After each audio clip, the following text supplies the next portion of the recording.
鲸鱼的台语安怎讲？是鲸鱼的台语哦。来，咱请唱答。好，来，海洋，海洋，确定。哇，伊咧回答嘛，敢若唱歌。老师是不是海洋？对。来，分数。容易得到奖咯。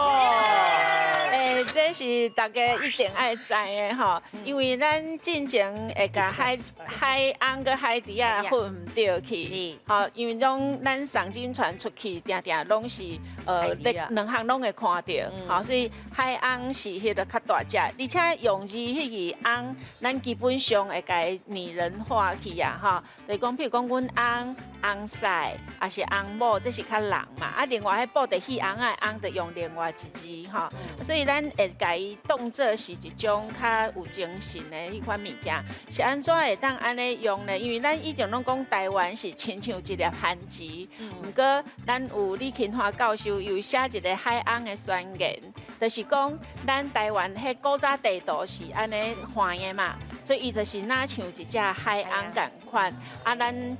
海洋是陆地延伸，所以咱爱甲台湾的精神要航向世界，像海翁安尼大力个游出去，吼，变出咱的台湾精神，吼，所以这个是叫做海翁。